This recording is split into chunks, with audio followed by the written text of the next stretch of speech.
Hello friend, good morning. सदब aspirant पर आप सभी लोग का स्वागत है दोस्तों। आज एक अहम तरीन टॉपिक पे पुलिस एक्ट 1861 पे जो है एक्सपेक्टेड क्वेश्चन जो संभावित प्रश्न है ये पूछे जा सकते हैं यूपीओ में। और आप लोगों से दरख्वास्त है कि इस सीरीज को जो है बहुत ही डीपली से आप जो है इसको सॉल्व करें और यूपीओ एग्जाम के लिए जो है एक बेहतरीन प्लेटफॉर्म यानी सदब लाइव स्टूडेंट पे आप लग जाइए। ज़्यादा से ज़्यादा लोगों के बीच में शेयर करिए। कम समय में ज़्यादा तैयारी इस चैनल के माध्यम से दी जाती है। इधर उधर की बातें बिल्कुल नहीं की जाती है, केवल टॉपिक की बात की जाती है। दोस्तों, मैं अब टॉपिक शुरुआत करता हूँ। ये टॉपिक है पुलिस एक्ट पर। मैंने आपको एक लेक्चर आपने आपको बता चुके हैं। दूसरा ये आज लेक्चर है, दूसरा लेक्चर है। जिस दोस्तों मैं ये एक्सपेक्टेड जो है क्वेश्चन जो बन सकते हैं एपीओ के लिए उसके लिए है। अब मैं जो दोस्तों जो है नेक्स्ट पढ़ता हूँ। पहला सवाल ये है कि उत्तर प्रदेश पुलिस अधिनियम 1867 के गवर्नर जनरल की अनुमति प्राप्त होता है। क्या है कि 1861 में जो है गवर्नर जनरल की अनुमति प्राप्त होता है। कब प्राप्त होता है? 22 मार्च 1862 में। कब प्राप्त होता है? 22 मार्च 1862 में। यानी पुलिस अधिनियम 1867 के गवर्नर जनरल की अनुमति 22 मार्च 1862 को प्राप्त हुई। और उसके बाद में हम बढ़ते हैं नेक्स्ट क्या सवाल का है? दूसरा सवाल ये कह रहा है कि पुलिस अधिनियम 1867 की कुल कितनी मूल धाराएं हैं, यानी कुल कितनी बात करता है कि मूल धाराएं हैं। तो सेक्शन जो है आपको जो है 47, कुल पुलिस अधिनियम में कुल कितने धाराएं हैं? तो 1867 में मूल में तो कुल जो है 47 धाराएं थी। ओके, अब बात करते हैं नेक्स्ट क्वेश्चन नंबर 3 ये कह रहा है पुलिस बल के संगठन यानी पुलिस बल के संगठन का वर्गीकरण और वितरण से संबंधित नियम बनाने की शर्त दी गई है। किसको दी गई है? यानी पुलिस बल के जो संगठन है और उसका क्लासिफिकेशन करने के लिए उसका डिस्ट्रीब्यूशन करने से रिलेटेड जो नियम बनाने की शर्त किसको है? महानिरीक्षक को है। किसको है? महानिरीक्षक को है। यानी पुलिस अधिनियम की धारा 12 के अनुसार पुलिस महानिरीक्षक को बल के संगठन, वर्गीकरण और वितरण से संबंधित नियम बनाने की शक्ति दी गई है। अब बात करते हैं नेक्स्ट क्वेश्चन जो है क्वेश्चन नंबर 4, नागरिक उड्डयन। ये क्वेश्चन बन सकता है। क्या है? नागरिक उड्डयन कर्मियों की किस संशोधन अधिनियम द्वारा अंतर्स्थापित किया गया है? क्या किया गया है? नागरिक उड्डयन कार्मिकों को किस संशोधन अधिनियम द्वारा इसे शामिल किया गया है, अंतर्स्थापित किया गया है? तो उत्तर प्रदेश संशोधन अधिनियम 2001 में। अब शामिल किया गया उत्तर प्रदेश पुलिस संशोधन अधिनियम 2001 में। ओके, अब बात करते हैं क्वेश्चन नंबर 5, उत्तर प्रदेश संशोधन अधिनियम 2001 द्वारा पुलिस अधिनियम 1867 के अंतर्गत जोड़ी गई धाराएं कौन सी धाराएं हैं? तो 2A है। कौन सी धारा याद रखना है? 2A है और धारा 8A है। 2A और धारा 8 पुलिस अधिनियम उत्तर प्रदेश द्वारा संशोधन द्वारा जोड़ी गई है। अब बात करते हैं क्वेश्चन नंबर जो है नेक्स्ट की बात करते हैं क्वेश्चन नंबर 6 क्या है? पुलिस बल यानी जो है पुलिस बल के अधीनस्थ पंक्ति के सदस्यों का वेतन और सेवाओं या अन्य शर्तों को कौन निर्धारित करता है? यानी जो पुलिस फोर्स है उसको सब रेंक जो है रैंक के उसके मेंबर्स के सैलरी सर्विस और उसके बाद में जो है सैलरी सर्विस के बाद उसकी कंडीशंस के जो है डिटरमाइन कौन करेगा? तो ये कौन करेंगे? जो है ये करेगा राज्य सरकार। कौन करेगा? ये राज्य सरकार करेगा, स्टेट गवर्नमेंट करेगा। यानी कहने का अभिप्राय क्या है? पुलिस अधिनियम की धारा 22 के अनुसार पुलिस बल के अधीनस्थ पंक्तियों के सदस्यों का वेतन और सेवा की अन्य शर्तें राज्य सरकार निर्धारित करेगा। अब बात करते हैं जो है क्वेश्चन नंबर 7 की, नागरिक उड्डयन। क्या कह रहा है? नागरिक उड्डयन जो है नागरिक उड्डयन, एक मिनट,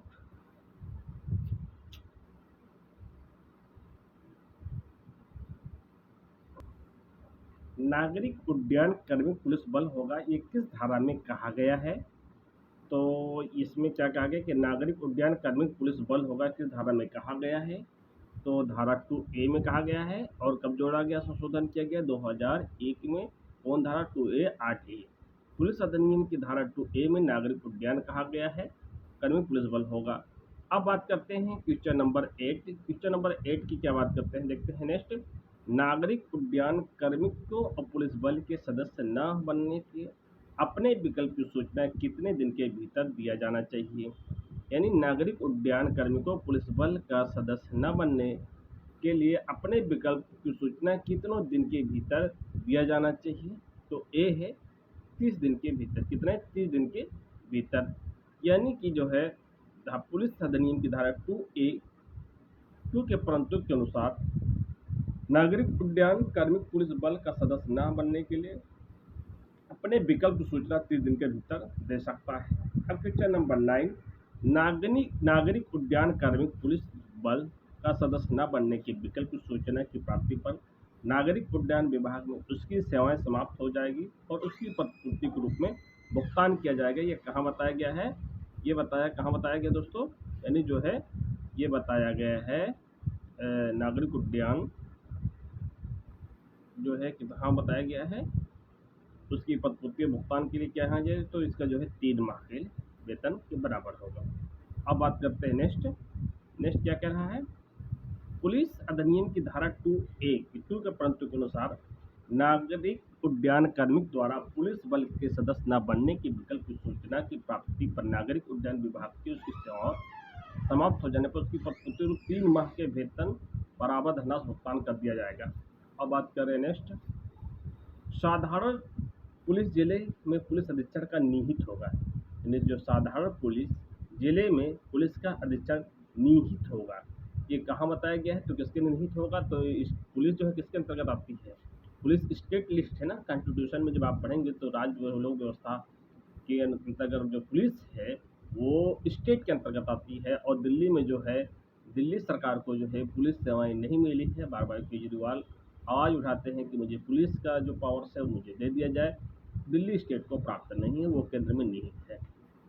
अब बात करते हैं नेक्स्ट जो है क्या कहता है इसका एक्सप्लेनेशन। पुलिस अधिनियम की धारा 3 के अनुसार साधारण पुलिस जिले में सर्वत्र पुलिस का अधीक्षक उस राज्य सरकार में जिसके अधीन ऐसे जिले हो निहित होंगे और उसके द्वारा प्रयोग किया जाएगा धारा 3 में। अब बात करते हैं 11, जिला मजिस्ट्रेट की स्थानीय अधिकारिता में सर्वत्र पुलिस का प्रशासन ऐसे मजिस्ट्रेट के साधारण नियंत्रण और निर्देशन के अधीन निहित होता है। कहने का अभिप्राय क्या है कि जिला मजिस्ट्रेट स्थानीय अधिकारिता में सर्वत्र पुलिस प्रशासन ऐसे मजिस्ट्रेट के साधारण नियंत्रण के निर्देशों के अधीन रहता है। कहाँ बताया गया है? तो इसी है एक जिला अधीक्षक और सहायक जिलाधीक्षक, एक जिलाधीक्षक और सहायक जिलाधीक्षक के नियंत्रण के अधीन में रहता है। यानी जो है सेशन कह रहा है कि पुलिस अधिनियम की धारा 4(2) के अनुसार जिले मजिस्ट्रेट के स्थानीय अधिकारिता में सर्वत्र पुलिस प्रशासन ऐसे मजिस्ट्रेट के साधारण नियंत्रण और निर्देशन अधीन एक जिलाधीक्षक और सहायक जिलाधीक्षकों में जिन्हें राज्य सरकार आवश्यक समझे निहित होगा। अब बात करते हैं नेक्स्ट क्वेश्चन नंबर 12, महानिरीक्षकों की शक्तियाँ प्राप्त होगी। तो कहाँ शक्तियाँ, कौन सी शक्तियाँ प्राप्त होगी? तो जैसे कि जो शक्तियाँ मजिस्ट्रेट को प्राप्त है वो शक्तियाँ उनको प्राप्त होगी। ओके। पुलिस अधिनियम की धारा 5 के अनुसार साधारण पुलिस जिले में सर्वत्र पुलिस महानिरीक्षक को मजिस्ट्रेट की संपूर्ण शक्तियाँ प्राप्त होगी, किंतु उन शक्तियों का प्रयोग राज्य सरकार द्वारा समय समय पर जो है अध्यारोपित और मर्यादाओं के अधीन करेंगे। अब बात करते हैं क्वेश्चन नंबर 13। क्वेश्चन नंबर 13 क्या है? अधीनस्थ पंक्तियों के किसी भी अधिकारी को पदच्युत, निलंबन या अवनत करने का प्रावधान कहाँ दिया गया है? कोई अधीनस्थ पंक्ति के जो किसी अधिकारी को पदच्युत, निलंबन या अवनत का प्रावधान कहाँ दिया गया है? तो धारा 7 में दिया गया। कहाँ दिया गया है? धारा 7 में दिया गया है। यानी कहने का अभिप्राय ये है कि पुलिस अधिनियम की धारा 7 के अनुसार संविधान के अनुच्छेद 311 के बंधक में ऐसे नियमों जो राज्य सरकार द्वारा समय समय इस पर अधिनियम के अधीन बनाए जाए, अधीन रहते हुए पुलिस महानिरीक्षक, उप महानिरीक्षक, सहायक महानिरीक्षक, जिला अधीक्षकगण होंगे। और जिला अधीक्षकगण किसी समय अधीनस्थ पंक्ति के किसी भी ऐसे अधिकारी को पदच्युत और निलंबन या अवनत कर सकेगा जिससे वो अपने कर्तव्यों के निर्वहन में शिथिल या उपेक्षावान पाए जाए जो या उसके पद के आयु समझे जाएंगे। अब बात करते हैं 14। क्वेश्चन नंबर 14 क्या कह रहा है? अधीनस्थ पंक्ति के किसी अधिकारी को पदच्युत या निलंबन निम्न आधारों से किस आधार पर किया जा सकता है?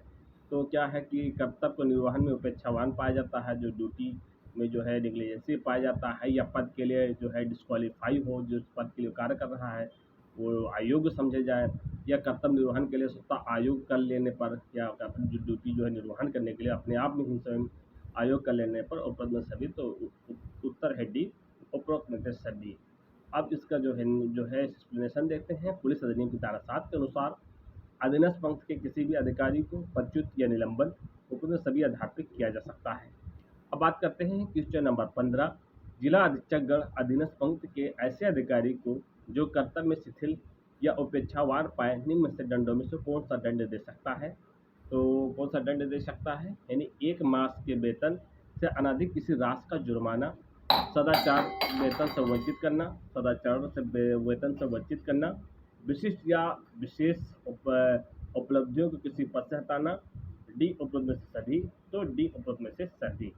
यानी कि धारा 7 जो है, धारा 7 के अनुसार जिला अधीक्षकगण अधीनस्थ पंक्ति के ऐसे अधिकारी का जो कर्तव्य में शिथिल हो या उपेक्षावान पाए उपरोक्त में सभी दंड दे सकता है। अब बात करते हैं जो है 16।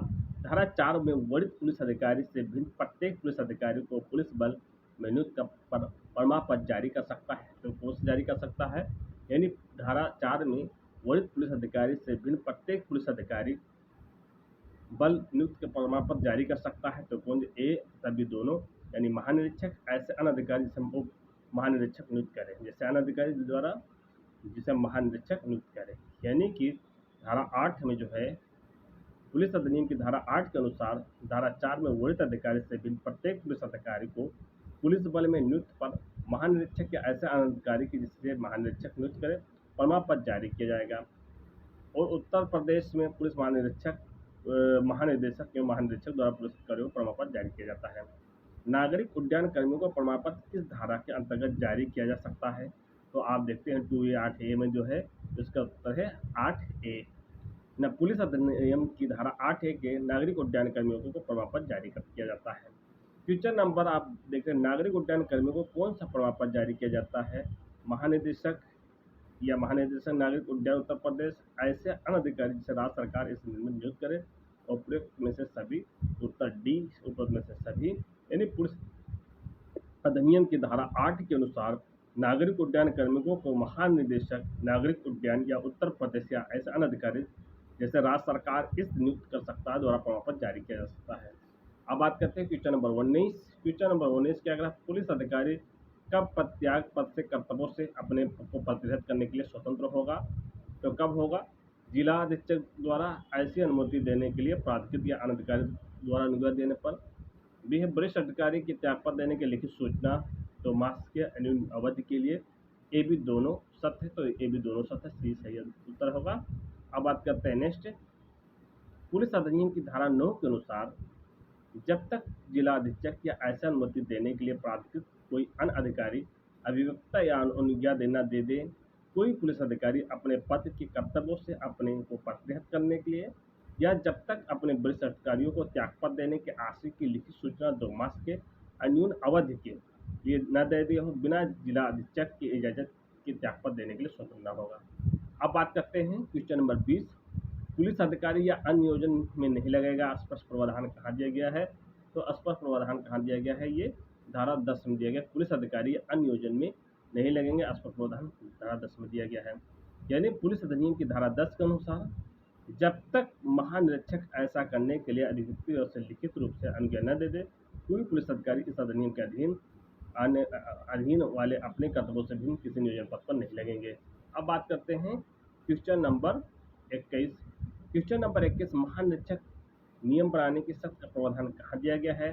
तो महानिरीक्षक नियम बनाने का सख्त प्रावधान जो है कहाँ दिया गया? धारा 12 में दिया गया है। ओके, यानी 12 में नियम बनाने का सख्त है। पुलिस अधिनियम की धारा 12 के अनुसार महानिरीक्षक को नियम बनाने की सख्त के बारे में प्रावधान किया गया है, जबकि धारा 10 पुलिस अधिकारी या अन्य नियोजन में नहीं लगाएंगे। धारा 11 जो है रिपील है। धारा व्यक्तिगत खर्च पर नियोजित अतिरिक्त पुलिस अधिकारी से संबंधित है। अब 22 क्वेश्चन नंबर 22, अतिरिक्त पुलिस अधिकारी की पदोन्नति हेतु आवेदन कौन करता है? तो कौन करता है अतिरिक्त पुलिस? तो व्यक्ति करता है। ओके, पुलिस अधिनियम की धारा 13 के अनुसार पुलिस महानिरीक्षक या उप महानिरीक्षक या सहायक महानिरीक्षक या जिला अधीक्षक जिले के मजिस्ट्रेट के साधारण निर्देशन के अधीन रहते हुए किसी व्यक्ति को आवेदन पर अतिरिक्त पुलिस अधिकारी को नियुक्त कर सकता है। 23 अतिरिक्त पुलिस अधिकारी की प्रतिनियुक्ति किस धारा के अंतर्गत जारी की जा सकती है? तो जारी की जा सकती है, तो उसका जो है बी धारा 13 के अंतर्गत जारी की जा सकती है। ओके, अब बात करते हैं नेक्स्ट, पुलिस अधिनियम की धारा 13 के अनुसार अतिरिक्त पुलिस अधिकारी की प्रतिनियुक्ति की जाती है। धारा 14 रेल या अन्य कर्मियों के आसपास अतिरिक्त बल की नियुक्ति। धारा 15 विक्षुब्ध या संकटपूर्ण जिले में अतिरिक्त पुलिस अधिकारी रखना संबंधित है। अब बात करते हैं 24 अतिरिक्त पुलिस अधिकारियों का भार किस वहन करना पड़ता है? यानी 24 में कहता है अतिरिक्त पुलिस अधिकारियों का भार किसे वहन करना पड़ता है? तो आवेदन करने वाले व्यक्ति पर वहन करना पड़ता है। यानी धारा 13 में जो है पुलिस अधिनियम की धारा 13 के अनुसार अतिरिक्त पुलिस अधिकारियों का भार आवेदन करने वाले व्यक्ति को वहन करना पड़ता है। अब बात करते हैं नेक्स्ट, अतिरिक्त पुलिस अधिकारी किसके साधारण निर्देशन में रहता है? तो अतिरिक्त पुलिस अधिकारी जो है जिले मजिस्ट्रेट के साधारण निर्देशन में रहता है। यानी पुलिस अधिनियम की धारा 13 के अनुसार अतिरिक्त पुलिस अधिकारी जिले के मजिस्ट्रेट के साधारण निर्देशन में रहता है। अब बात करते हैं नेक्स्ट, अतिरिक्त पुलिस अधिकारी अन्यथा किसके आदेश के अधीन होता है? तो ये जो है उत्तर है ए जिला अधीक्षक। पुलिस अधिनियम की धारा 13 के अनुसार अतिरिक्त पुलिस अधिकारी अन्यथा जिला अधीक्षक के आदेश के अधीन होता है और उसका भार आवेदन करने वाले व्यक्ति को होता है। क्वेश्चन नंबर 27 है, अतिरिक्त पुलिस अधिकारी को पदस्थ किए जाने के लिए आवेदन दिया जाएगा, तो कहाँ दिया जाएगा? इसके लिए जो 1 माह की सूचना देकर, ओके, 1 माह की सूचना देकर। पुलिस अधिनियम की धारा 13 के परंतु के अनुसार उस व्यक्ति के लिए जिसके आवेदन पर ऐसे पद नियोजित किया गया है, यह विधि पूर्ण होगा कि वो महानिरीक्षक, उप महानिरीक्षक या सहायक महानिरीक्षक या जिलाधीक्षक 1 मास के लिए की सूचना देकर यह अपेक्षा करें इस प्रकार प्रतिनियुक्त पुलिस अधिकारी को पदस्थ किया जाए और ऐसे अतिरिक्त बल का भार ऐसी सूचना के अनुसार के मुक्त हो जाएगा। अब बात करते हैं क्वेश्चन नंबर 28, रेल अन्य कर्मों के आसपास अतिरिक्त बल की नियुक्ति का प्रावधान किस धारा में किया गया है? तो धारा 14 में किया गया है। कहाँ किया गया? धारा 14 में। पुलिस अधिनियम की धारा 14 में रेल और अन्य कर्मों के आसपास अतिरिक्त बल का नियुक्त प्रावधान किया गया है। ओके, अब बात करते हैं 29, विक्षुब्ध या संकटपूर्ण जिले के अतिरिक्त पुलिस बल का नियोजित किया जाएगा, किसके द्वारा किया जाएगा? यानी विक्षुब्ध हो या संकटपूर्ण हो या जिले के अतिरिक्त पुलिस बल का नियोजित किया जाएगा जिलाधीक्षक, राज्य सरकार या महानिरीक्षक या महानिरीक्षक। तो इसमें कौन सा अधीक्षक होगा? तो 29 का जो सही उत्तर क्या होगा दोस्तों? 29 का सही उत्तर जो है डी है। यानी कहने का मतलब है महानिरीक्षक द्वारा। तो विक्षुब्ध हो या संकटपूर्ण जिला अतिरिक्त पुलिस बल का नियोजित करने का अधिकार कहाँ होगा? डी महानिरीक्षक द्वारा। ओके, अब बात करते हैं जो है डी क्या कह रहा है, पुलिस अधिनियम की धारा 15(2) के अनुसार विक्षुब्ध या संकटपूर्ण जिले में अतिरिक्त पुलिस बल को नियोजित करने का अधिकार पुलिस महानिरीक्षक या राज्य सरकार द्वारा प्राधिकृत व्यक्ति द्वारा राज्य सरकार की मंजूरी से किया जाएगा। अब बात करते हैं 30, अतिरिक्त पुलिस बल में पर किए गए व्यय का वहन करता है, कौन करता है? विक्षुब्ध या संकटपूर्ण क्षेत्र के निवासियों द्वारा। इसका उत्तर ए है। यानी कहने का मतलब अभिप्राय ये है, पुलिस अधिनियम की धारा 15(3) के अनुसार अतिरिक्त पुलिस बल पर किए गए व्यय वाहन विक्षुब्ध या संकटपूर्ण क्षेत्र के निवासियों द्वारा किया जाएगा। अब बात करते हैं 31 क्या कह रहा है? क्वेश्चन नंबर 31 है, विक्षुब्ध या संकटपूर्ण जिले में राज्य सरकार द्वारा अधिसूचना जारी करके उस क्षेत्र के अतिरिक्त पुलिस बल की तैनाती की गई है। उस क्षेत्र के किसी व्यक्ति के द्वारा से मृत्यु या घोर उपात के मामले में किसी व्यक्ति को प्रतिकर का आवेदन किया जा सकता है। इसका किया जा सकता है, तो इसका उत्तर ये है कि जिला मजिस्ट्रेट या उपखंड मजिस्ट्रेट क्या है? जिला मजिस्ट्रेट या उपखंड मजिस्ट्रेट द्वारा किया जा सकता है। यानी कि पुलिस अधिनियम की धारा 15 के ए के अनुसार विक्षुब्ध या संकटपूर्ण जिले में राज्य सरकार द्वारा अधिसूचना जारी करके उस क्षेत्र में अतिरिक्त पुलिस बल की तैनाती की गई हो और उस क्षेत्र के किसी व्यक्ति के द्वारा से मृत्यु या घोर उपात के मामले में किसी व्यक्ति की प्रतिकर का आवेदन जिला मजिस्ट्रेट या उपखंड मजिस्ट्रेट न्यायालय द्वारा किया जाएगा। अब बात करते हैं क्वेश्चन नंबर 32, विशेष पुलिस अधिकारी की नियुक्ति का प्रावधान कहाँ दिया गया है? तो विशेष पुलिस अधिकारी नियुक्ति का प्रावधान धारा 17 में दिया गया है। यानी पुलिस अधिनियम की धारा 17 में विशेष पुलिस अधिकारी की नियुक्ति के बारे में प्रावधान किया गया है, जबकि धारा 13, 14, 15, 15(a) के अधीन संदाय धर्म की वसूली और वसूल होने पर व्यय, धारा 18 विशेष पुलिस अधिकारियों की शक्तियाँ, धारा 13 व्यक्तिगत खत पर नियोजित किए जाएंगे अतिरिक्त पुलिस बल से संबंधित है।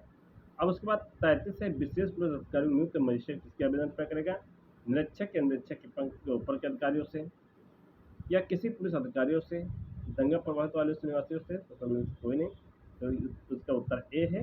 पुलिस अधिनियम के अनुसार विशेष पुलिस अधिकारी की नियुक्ति जो है मजिस्ट्रेट के निरीक्षक या निरीक्षक के पद के ऊपर अधिकारियों के आवेदन पर ही करता है। ओके, अब बात करते हैं 34। पुलिस अधिकारी की नियुक्ति की जाती है, किसके द्वारा नियुक्त की जाती है? तो निकटतम मजिस्ट्रेट द्वारा। किसके द्वारा नियुक्त की जाती है? निकटतम मजिस्ट्रेट द्वारा। पुलिस अधिनियम की धारा 17 के अनुसार विशेष पुलिस अधिकारी की नियुक्ति निकटतम मजिस्ट्रेट द्वारा की जाती है। अब बात करते हैं नेक्स्ट क्वेश्चन नंबर 35। विशेष पुलिस अधिकारी के रूप में सेवा करने से इनकार करने की अपेक्षा करने से सक्षम मजिस्ट्रेट दंड दे सकेगा। तो कौन सा दंड दे सकेगा? तो 50 रुपये संबंधित जुर्माना के लिए। अब बात करते हैं नेक्स्ट पुलिस अधिनियम की धारा 19 के अनुसार विशेष पुलिस अधिकारी के रूप में सेवा करने से इनकार करने की अपेक्षा करने से सक्षम मजिस्ट्रेट 50 रुपये संबंधित जुर्माना दंड दे सकता है। ग्राम पुलिस अधिकारी की नियुक्ति के संबंधित प्रावधान किस धारा में दिया गया है? तो ग्राम पुलिस अधिकारी की नियुक्ति के संबंधित प्रावधान धारा 21 में दिया गया है। अब धारा 21 में क्या कहता है? ग्राम पुलिस अधिकारी की नियुक्ति का संबंध प्रावधान धारा 21 में वर्णित है, जबकि धारा 20 में पुलिस अधिकारी द्वारा प्रयोग किए जाने वाला प्राधिकार है। धारा 22 में पुलिस अधिकारी सदैव कर्तव्य रूढ़ होंगे और जिले के किसी भाग में नियोजित किए जा सकें। धारा 30 पुलिस अधिकारी कर्तव्य संबंधित होंगे।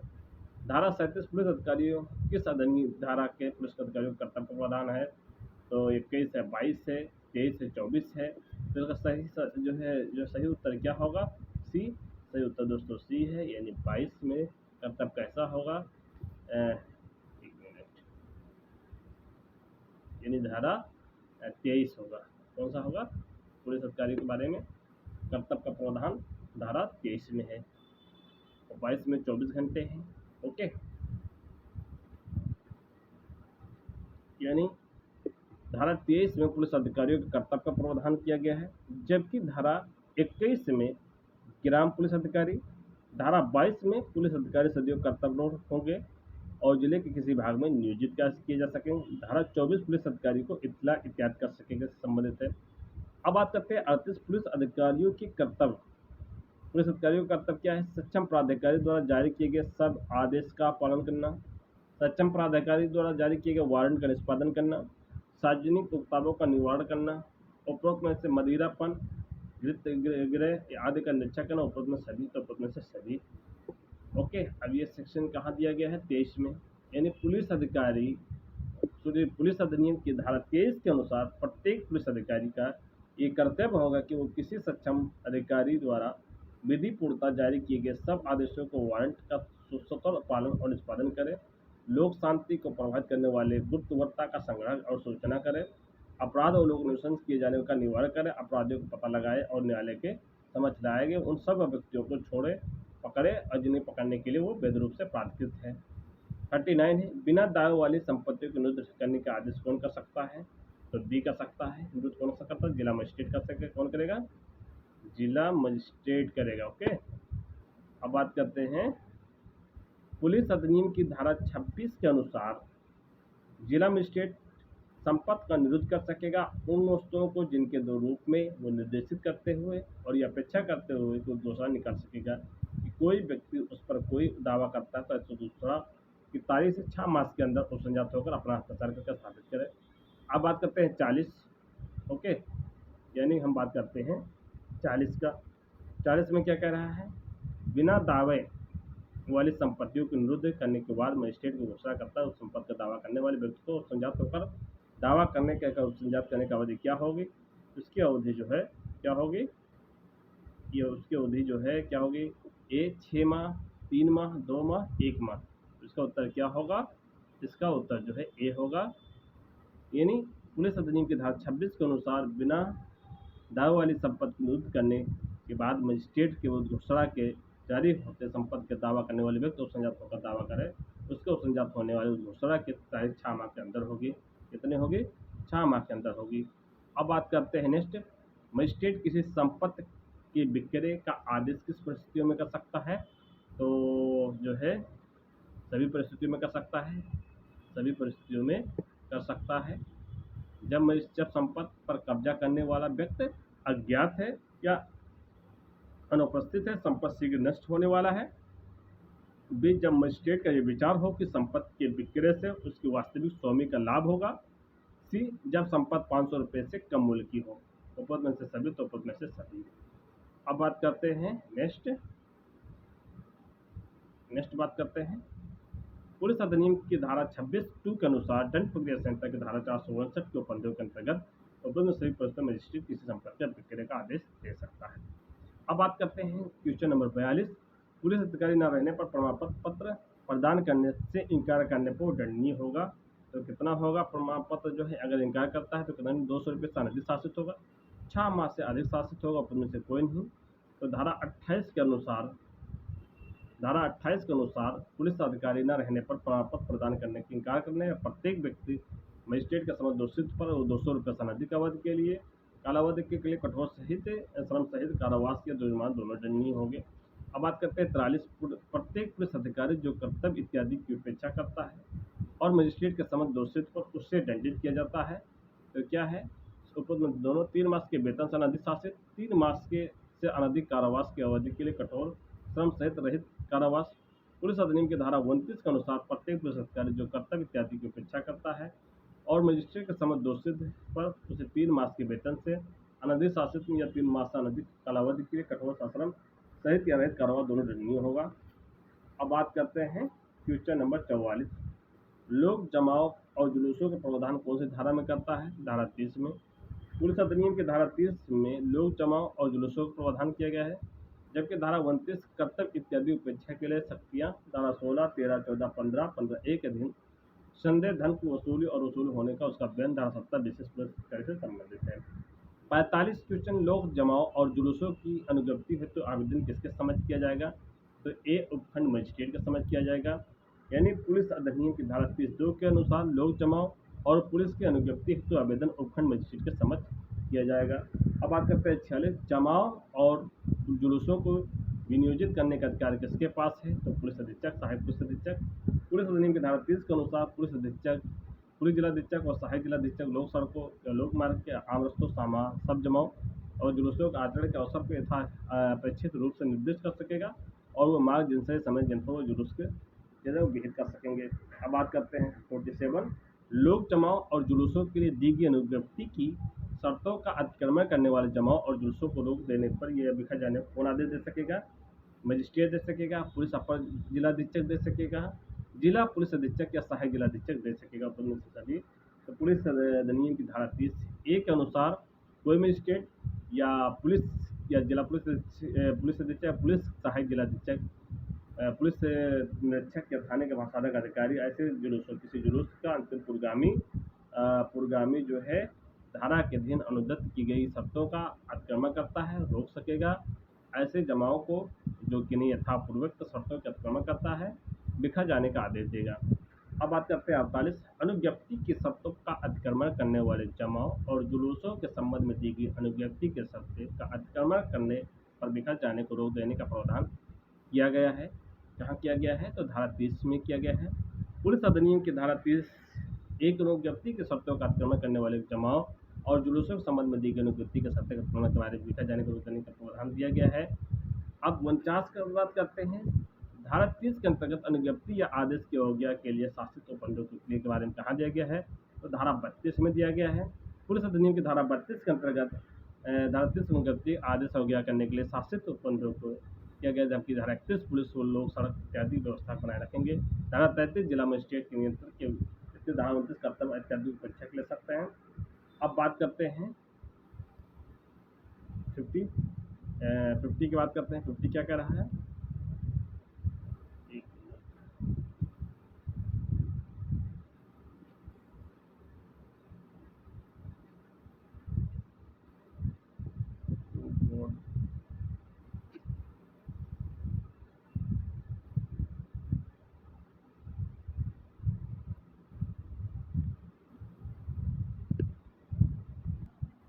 क्वेश्चन नंबर 50, अनुज्ञप्ति की शर्तों का उल्लंघन करने पर जमाव जुलूस को बिखर जाने का आदेश दिया गया है और ये जमाव जुलूस द्वारा अवज्ञा करने पर शासित कर दिया जा सकता है।